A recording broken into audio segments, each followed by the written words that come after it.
এই ভিডিওতে কৃষক কি বলে মনোযোগ সহকারে শুনুন। শেখ হাসিনার আমলে বড়লোক হয়ে গেছি। খালি জুলাই লিয়া ব্যস্ত, কৃষকের দিকে কোনো নজর নেই। খালি জুলাই জুলাই জুলাই জুলাই ওরা ধীরে খেত, আমরা আর আনন্দ করবো না। টাকা পয়সা আছে, খাওয়া নেই দাওয়া নেই, কিচ্ছু নেই। আলুলা কি বিপদে পড়ছি আমরা।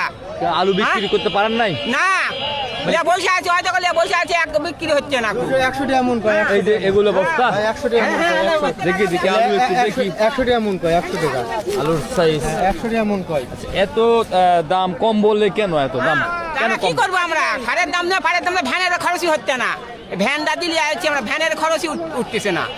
আমরা কি করবো আমরা? অনেকে নাকি বলছে নাকি আপনারা আলু নাকি উৎপাদন বেশি করেছেন। কোনটা উৎপাদন হচ্ছে? কিছুটা হলে হ্যাঁ সরকারি দেশের হতে 2 নম্বর হয়ে গেছে। হ্যাঁ সরকারের কোনো ইয়ে নেই। সরকারি 2 নম্বর। সরকার কৃষকের দিকে তাকাচ্ছে না। কৃষকের কি অবস্থা যাচ্ছে তার দেখতেইছে না। হ্যাঁ খালি জুলাই লিয়া ব্যস্ত, কৃষকের দিকে কোনো নজর নেই। খালি জুলাই জুলাই জুলাই জুলাই ওরা ধীরে খেত, আমরা আর আনন্দ করবো না। 2 বছর আগে বড় লোক আছে আলু করে। শেখ হাসিনার আমলে বড়লোক হয়ে গেছি। মানুষ বড়লোক হয়ে গেছে। কৃষক কৃষক আপনারা হ্যাঁ। কি চাষ করে বড় লোক এই হয়েছে? আলু করে গেছে, পেঁয়াজ। আলু করে পেঁয়াজ করে হচ্ছে, কৃষকরা উন্নত হয়েছে। উন্নত হচ্ছে।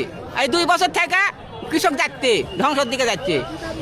কবির সাহেব জমি করতে টাকা লাগাইতে, হ্যাঁ জমি করতে 7 লাখ টাকা দাঁড়াতে ভাই।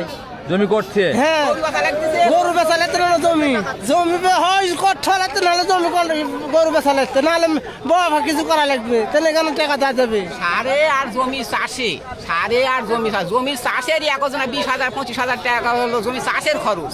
সেটা কোথায় দিবে? কীটনাশকের টাকা দিবে, 500 টাকা বিঘা। কোথায় দিবে? 500 টাকা বিঘা হতে জমি চাষ করা। 5টা 6টা চাষ। 5টা 6 টাকা চাষ দেওয়া লাগিছে জমি। 7-8টা শেষা। আরে এই জমি চাষের টাকা হতে কিভাবে বুঝ? এই ভিডিওটা বেশি বেশি শেয়ার করে সবার মাঝে ছড়িয়ে দিবেন।